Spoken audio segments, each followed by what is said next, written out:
আজ আমি রান্না করব ভেটকি মাছের আলু দিয়ে তরকারি। প্রথমে মাছটাকে কেটে পরিষ্কার করে আঁশ ছাড়িয়ে ধুয়ে নেব। এরপরে লবণ হলুদ মাখিয়ে মাছগুলোকে ভালো করে ভেজে নেব। গ্যাসের উপরে একটা কড়া বসিয়ে বেশ খানিকটা সর্ষের তেল দিয়ে তেল গরম হয়ে যাওয়ার পরে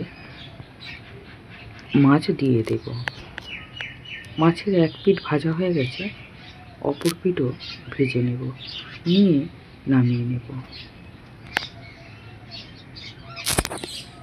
মশলাটা করে নেব।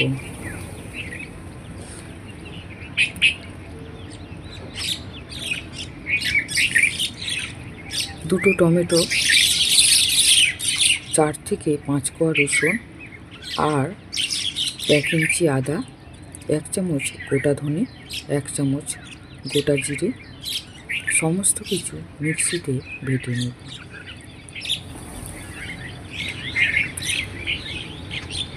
বাকি মাছগুলো একইভাবে ভেজে নিলাম। এবার আমি তরকারিতে দেওয়ার জন্য 3টে বড় বড় আলু লম্বা লম্বা করে কেটে রেখেছি। মাছ ভাজার তেলের মধ্যে 2টো তেজপাতার ফোড়ন দিয়ে কেটে রাখা আলু দিয়ে দিলাম, দিয়ে ভালো করে নেড়ে চেড়ে নিয়ে ভেজে নেব। মিক্সিতে বেটে রাখা মশলাটা দিয়ে দেব। 1 চামচ হলুদ গুঁড়ো, 1 চামচ লঙ্কার গুঁড়ো দিয়ে বেশ কিছুক্ষণ নেড়ে চেড়ে ঢেকে দেব। ঢাকনা খুলে আবার নেড়ে নেব। পরিমাণ মতো লবণ দিয়ে দেব।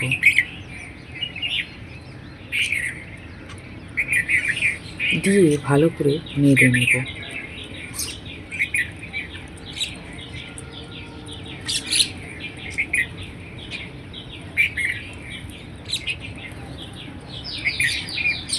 দেব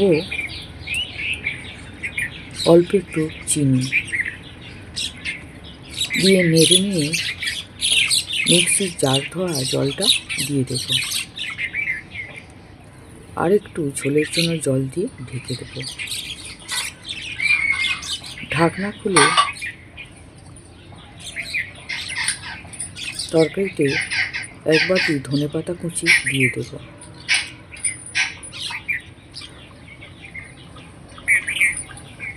এরপরে দেব গরম মশলা, 1 চামচ গরম মশলা দেব, দিয়ে ভেজে রাখা মাছগুলোকে ঝোলের মধ্যে দিয়ে দেব।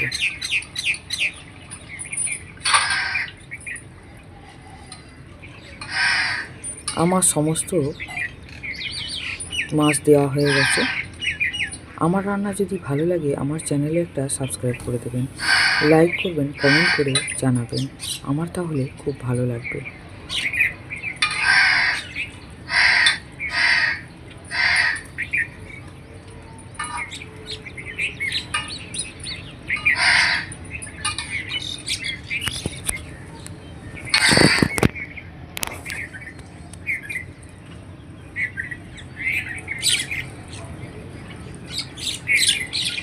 এই আমার ভেটকি মাছের আলু দিয়ে তরকারি রেডি হয়ে গেছে।